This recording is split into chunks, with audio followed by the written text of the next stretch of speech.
Hey everybody, welcome to another episode of the LitRPG podcast. I am Ramon Mejia. I'm here to bring you the latest LitRPG news, reviews, and of course author interviews. And this week is episode number 201 of the show. Yes, ladies and gentlemen, we passed episode 200.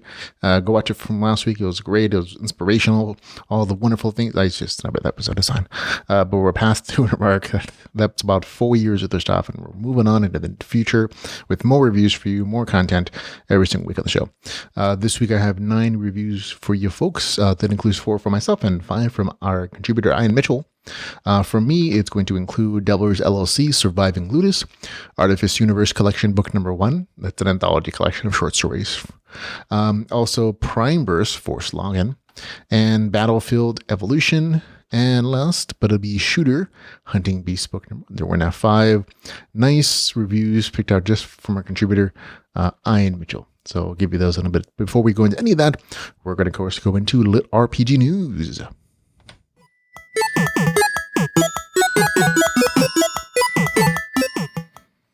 And in LitRPG news, we don't have a lot of news this week. It's not that busy of a week. You just have a quick story from the New York Times. They published their top audiobooks for Audible for the month. And guess who made the list? Not this guy, no. But put out an audiobook and all. Instead, it is our friend, one of my favorite LitRPG authors and all-around wonderful person, Dakota Kraut, for his book, Raise the Completionist Chronicles series, book number 3. Huge congratulations to Dakota Kraut and his publishing company, Mountain Dew Press, for that particular kudos from the New York Times. So there you go. On to stuff that is out now that I haven't had a chance to read. That includes Stranger Among Strangers, Realm of Archon. It's a new series set in the Realm of Archon universe called the Dark Covenant series. So it has a different main character. Also out right now is our King Kingdom Online, book number 4, Death March. Paul Campbell's second book in his series, Peaks of Power, is called God Hand. That is out for you to enjoy. Also out is the second book in the Chronicles of Ethan series called Hard Mode. Then Caverns and Creatures. This is another short story collection called 7D6. They're not surprisingly, 6 other short story collections from Robert Bevan, and I reviewed most of these short stories individually, so I won't be reviewing them as a whole, but I've enjoyed most of them. So definitely go read them if you like Robert Bevan, if you like tabletop, transferred tabletop universe, and potty humor, lots of cursing, lots of penis jokes.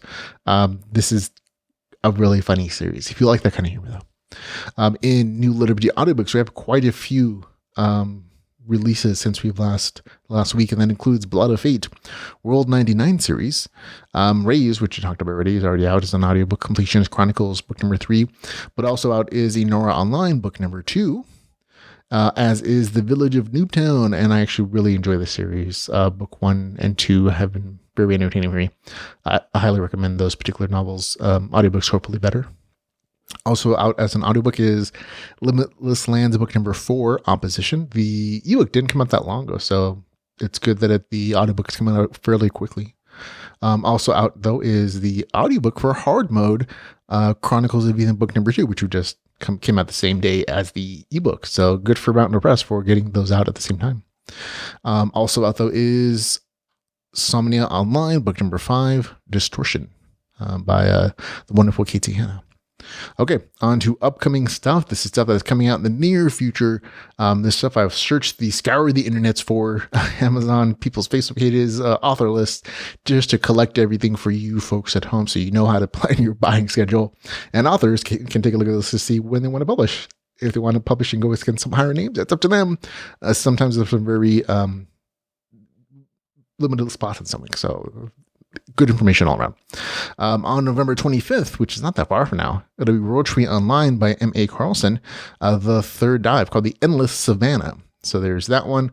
Also out on November 29th is going to be Axiom, a Divine Dungeon series. This is co-written by Dakota Kraut and Dennis Vanderkerken, who wrote a short story in the same universe with the same main character for the with the Divine Dungeon series anthology, which was recently published. That'll be out on November 29th again. Also on the 29th, it's going to be Chaos Rising, The Realms book number 6 by C.M. Carney. On November the 30th, it'll be the third book in the Darkness Alliance series. December the 1st, it'll be Rebel Star, the eighth book in the System Apocalypse universe. Then it'll be December the 3rd, it'll be Lost in the Game, Dream State book number 4. So good for them. December the 5th, it'll be Downtime and Death, Apocalypse Gates book number 5. December the 9th, the Level Up update, which is a second book in the Knockout series. December the 10th, The Last Time Loop. December the 13th, Quest for Justice, Hero Online book number 3. December the 14th, the 7th book in the Good Guy series by Eric Uglin, The Bear Hunt. December the 15th, Path of Darkness, Dark Flame Online. This one is into the list. December 18th, Respawn, the Respawn series book number 4 by Arthur Stone. December the 20th, the third book in the Chronicles of Ethan series. December 23rd, the second book in the Underdog series, The Wastes. A new book from Vasily Mahenko will be out on January the 6th. This is a completely new series from an author I personally enjoy and enjoyed his work, called the World of Changed book number 1 in the series, called No Mistakes. The third book in the Discardium series will be out on January the 9th, 2020. The fourth book in the Dragonheart series, Sea of Thanes, will be out on January 22nd. The fourth book in the Hero Alliance series will be out on January 24th, 2020. The third book in the Mad Guy series will be called Skulls and Thrones, out on February the 6th, 2020. And the second book, the Invasion series from Vasily Mahenko, set in the Barleone universe, which is, I call it the Way the Shaman universe, but it's a different main character, different series path, set after the end of the Way Shaman series, out on February 10th, called An Equation with One Unknown. Then the fourth book in the Seeds of Chaos series will be out on February 29th. And a new book from Magic Dome Books, another Russian author, Roman Prokofiev. I can't say it right, probably. It'll be out on March the 9th, 2020, which is way out in the future, called The Incarnator. So we'll have to wait and see what that one's about. I know this author has written some steampunk stuff that they've gotten translated by Magic Dome Books. So wait and see. But that's all the stuff I know in the near future. On to new releases and reviews.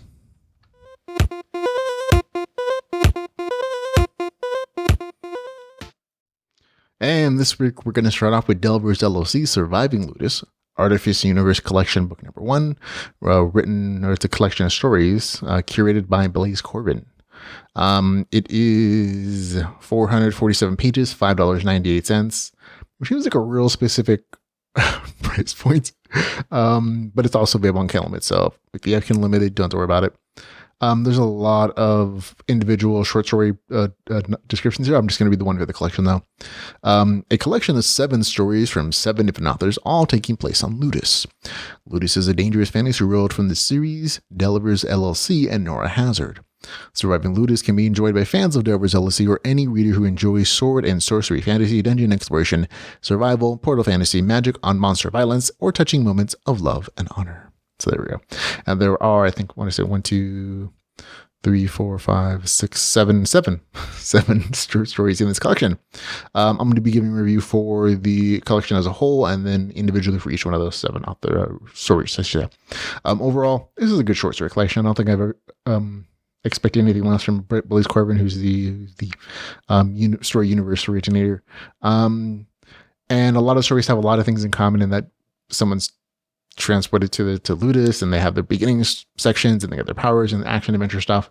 And there is that kind of commonality of like those beginning stories. There are a couple that are for people who aren't transported to Ludus, but who are natives to some degree or another. And I thought those were interesting choices. But there's not a ton of variety. A lot of the stories are just action adventure oriented, which is perfectly fine. But just be aware of what this is. Additionally, between some of the stories, I've noticed that there was some, I don't want to say continuity issues as much as continuity choices. You could really just tell that some of the authors were more comfortable with the cultural aspects of Ludus than others. And what I mean by that is like the polyamory aspects of this particular story universe, where there are lots of women on this world, but fertility rates say that there's a lot less men. So what is happening culturally is that a man will have multiple wives, and there'll be sister wives, and that's perfectly okay for this universe because that's how it's set up, and it's thoroughly described in the main series. But in some of the stories, those relationships were described as, oh, everybody's paired up as one wife, one man, and like oh, that doesn't make sense. But it's also not like a story breaker. Small lines, like some people are more comfortable describing it's different kind of relationships than others. There are other like smaller kind of issues about like gender roles, where in general in the WLC universe, women do most of the jobs. They exist the most, and so they've taken on a lot more of the warrior jobs, the protector jobs, and men have taken a more of a background role because they're rarer in this culture. And sometimes that works. That's very well described in some stories, and sometimes it's not. And again, just small like cultural issues. Again, nothing that ruins a story, but definitely noticeable, like just small things like that. Overall, though, nothing bad with any of the stories. I enjoyed all of them. Nothing got below a 7.0 for me. But nothing got an 8 either. So everything's very much in the good range. But nothing was really like super outstanding. So there you go. Very solid stories. Overall, the score is 7.4 out of 10 for me for the overall short story collection. And on to individual reviews, starting with Engineering Ludus by Austin Erbely. It got a score of 7.8 out of 10. And actually, this is the first short story in the collection. It's probably one of my favorite, mostly one because it has engineering, so it has a little bit of crafting and that kind of like logical mind development stuff and logical processing, which I appreciate. It also has good cultural stuff, I guess, with the Molly friend, traps, a dungeon, bandit threats, so there's action, adventure. The beginning is a little bit slower than I think most people are going to be used to with the series. But again, it's nice developmental section, mid-story power and prep, and it ends with this connection. So it's a short story, can't much better than that. Got a score of 7.8 out of 10 for me. Next is Beyond the Village Borders by John Svensson. Real simple dungeon dive, nothing bad, nothing super amazing. Beyond that, though, pretty good action, 7.3 out of 10. Then it's going to be Enemy Mine by Corey Gaffner. This one got a 7.5 out of 10, like right in the middle of like good. This one, I felt like this had the potential to be like a super amazing, great story. And it just didn't live up to maybe my expectations of it because it's the main characters in the short are actually sent in the far past from the main Delver's LLC universe. It's set during World War II on Earth, and 2 soldiers are grabbed from Earth and sent to Ludus together. One is an American soldier, one is an opposing German soldier. And I liked that idea because I felt like there was so much potential in that it doesn't have to have anything to do with the main Delver's LLC universe. It's set so far in the past that the author could kind of go crazy. Can also do like a lot of interesting cultural stuff, like how did the culture in Ludus change from, whatever it was, whatever decades it was from there to the main Ludus, main Delver's universe story, and also the culture between humans in the main series, and also like people from like the 1940s, and that didn't pay off, unfortunately. I maybe it's just my expectations of it. So like that, the beginning World War II battle scene, at the beginning on the beach was just like, oh, it wasn't like terrible, but I also didn't feel right. It just felt off for me for some reason and a little bit awkward. But once the characters got to Ludus, the story improved. There were a few language issues that I thought could have been handled a little bit better. But there's good action adventure. And like I said, I enjoyed the story. Once the story got to the powers and the training and the purposeful dungeon dive, it was very enjoyable. It was really good. But that beginning portion was a little like, oh, this is maybe just my expectations, but still enjoyable overall. Gets a score of, again, 7.5 out of 10. Next is Friends and Enemies by Bastian Knight. Gets a score of 7.8 out of 10, another high score. One of the most well-rounded stories. It has good action adventure. It has a really good character development. And it absolutely gets the world and all the little details. I think it's the point I like the most about this particular story is that it got those cultural uniquenesses, which I had mentioned previously, and it nailed them. So I was like, oh, this is something like the author at least research this universe, if not was a fan of the main Delver's to an absolute degree. And it was so good, I could actually see this as a standalone novel in this universe. So good stuff there. Next is Just Another Life on Ludus by Dylan Etheridge with editing contributions by Leveni Lindell. Get the score 7.1 out of 10. Not my favorite story. Part of this is where the story is set in the Delver's universe timeline. It's set during a major Delver's event, the invasion of Minsk. I don't want to spoil things for people, but if you read the main series, like what I'm talking about, and that big event just kind of overshadowed the characters in the story, and it kind of overshadowed the story.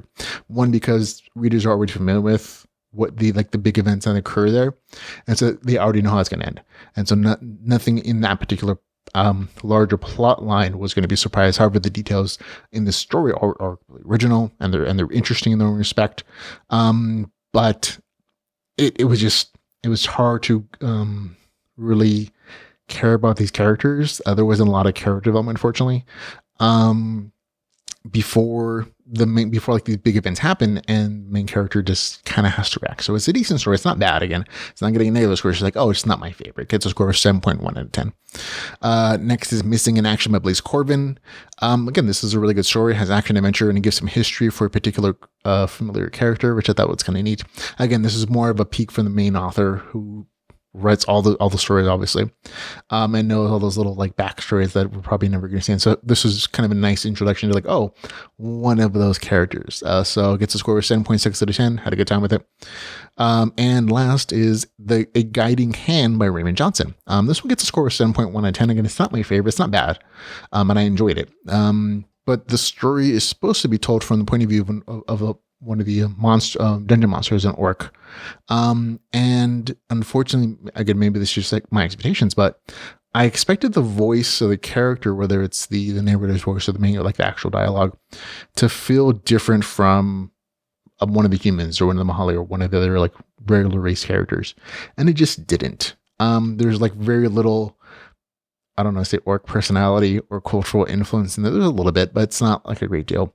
Although I did like notice a nod from the author to one of his other short stories about a goblin. I was like, oh, I recognize that name.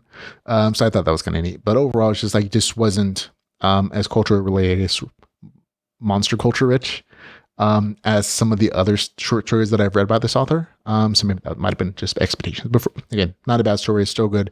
7.1 out of 10. And again, overall score for the actual short story collection, the anthology here is going to be 7.4 out of 10.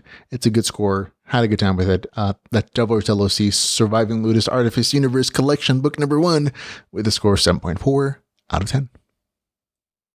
Okay, and next we have PrimeVerse Forced Login, written by R.K. Billiou.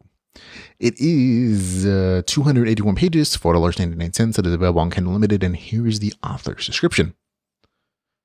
Welcome, new residents of PrimeVerse. By now, your old meat body has been utilized to its fullest. Thank you for your contribution.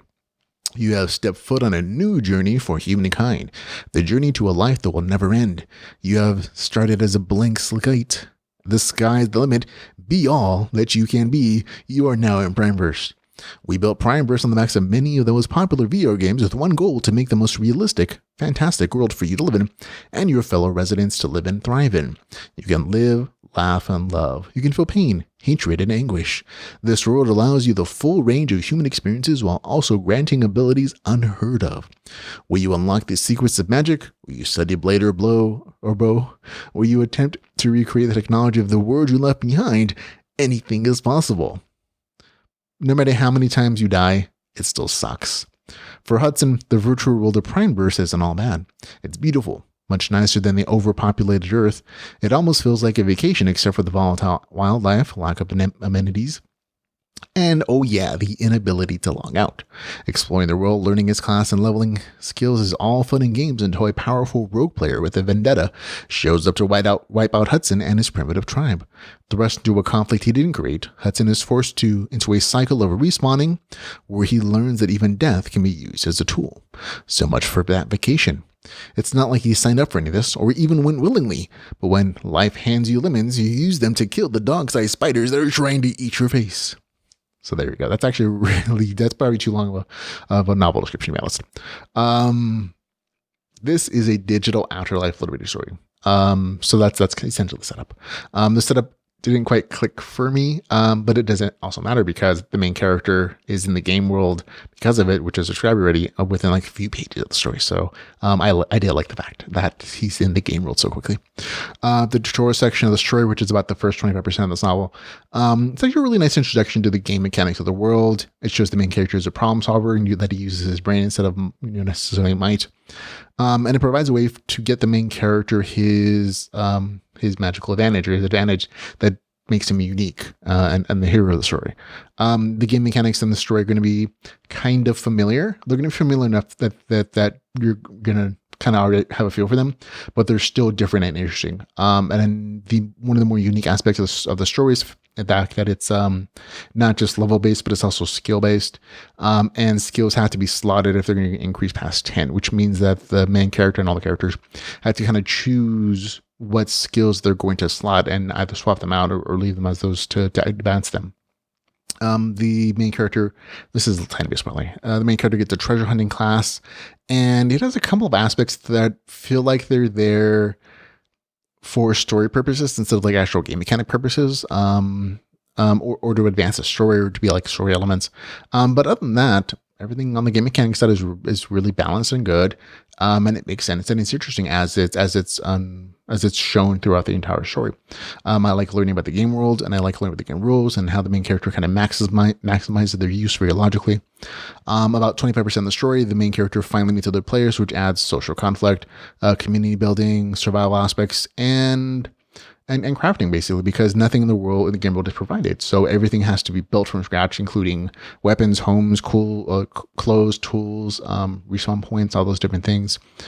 So there's very much a community and kind of social building. The only small complaints I kind of have with the story was that the villain, it felt very obvious who was going to be the villain in the story and who was going to be the love interest eventually.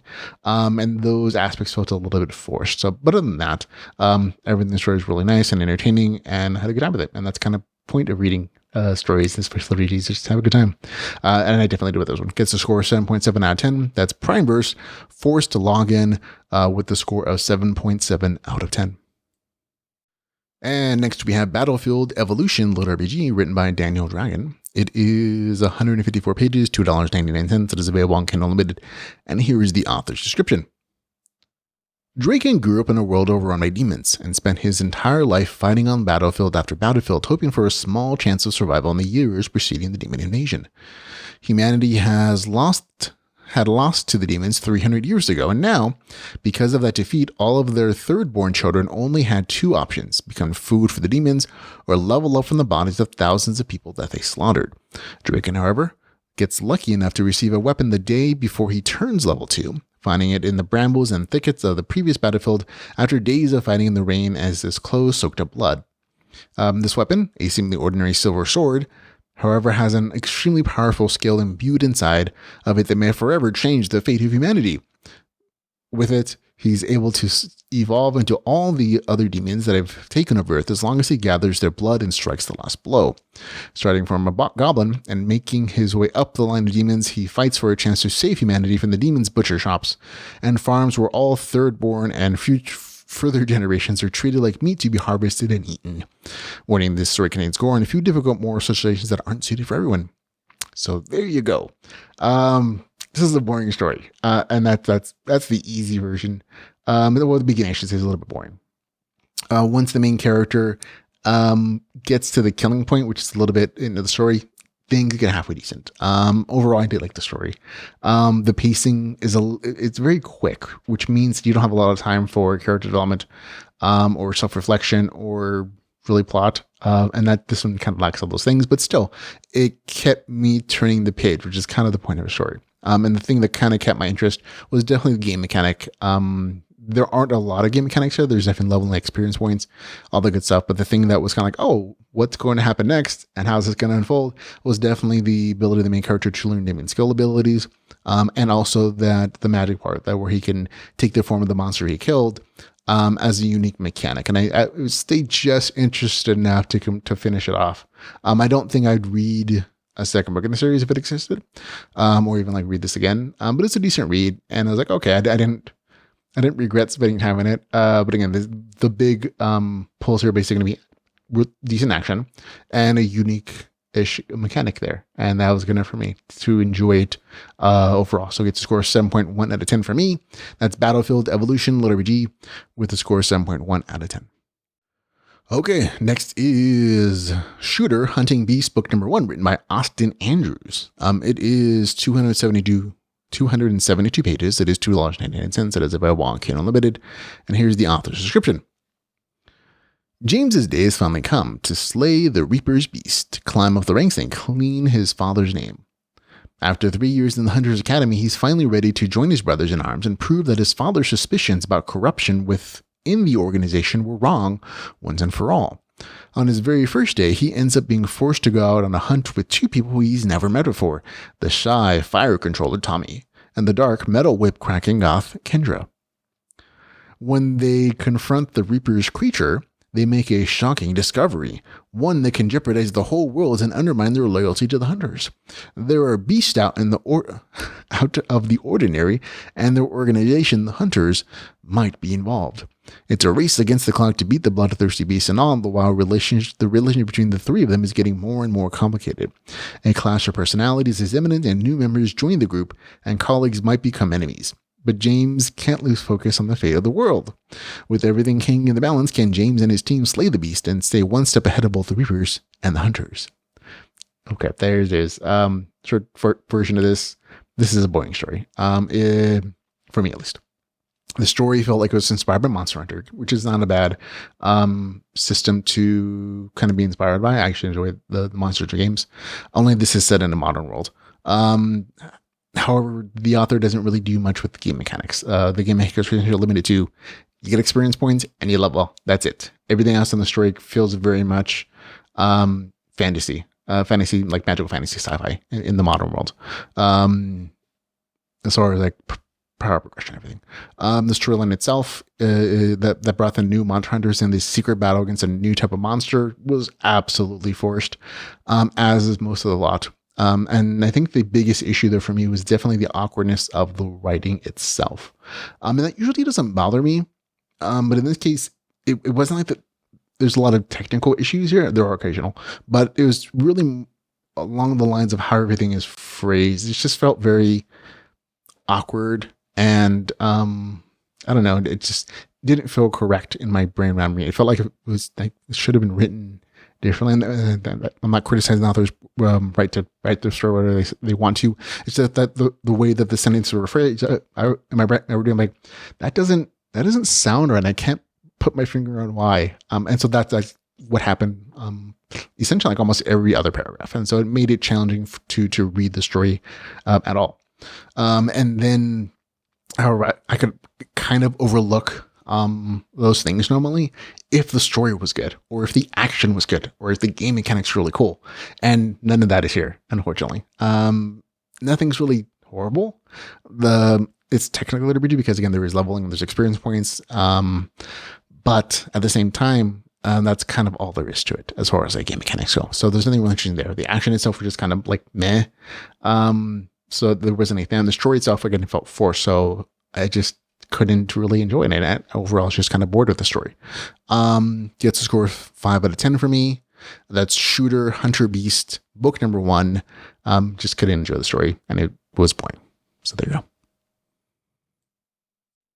And next up is Ian's pick of the week, and this is a new segment again, where Ian Mitchell, a longtime LitRPG community member who reads and reviews nearly as much as me, has been nice enough to toss us some reviews, do reviews for us, and also his back catalog reviews for stuff that I haven't had a chance to read. So it's always nice to see that kind of mix of stuff. We're going to begin his review section with The Once King, Forever Fantasy Online, book number 3, written by Rachel Aaron and Travis Bach.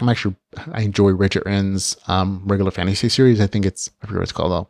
The True Strike Heart series. It has a dragon in it. It's really fun though. But I remember reading book 1 of the series, and it was a little more gamelit than LitRPG for me. And I'm glad that she's done well and that Ian has been enjoying it. This is the 3rd and final book in the series, I believe. He gave it a score of 8.7 out of 10, and he said, "The finish line. I liked that the book was well crafted. I do wish to point out that the story ends at around 89% of the ebook, lest readers get surprised by the pacing. The storytelling was good. The book felt a bit simpler than the previous two. Many loose ends are tied up here. There are some very good battle sequences. The narrative largely alternates between Tina and James. Some story elements and reveals have some good emotional punch.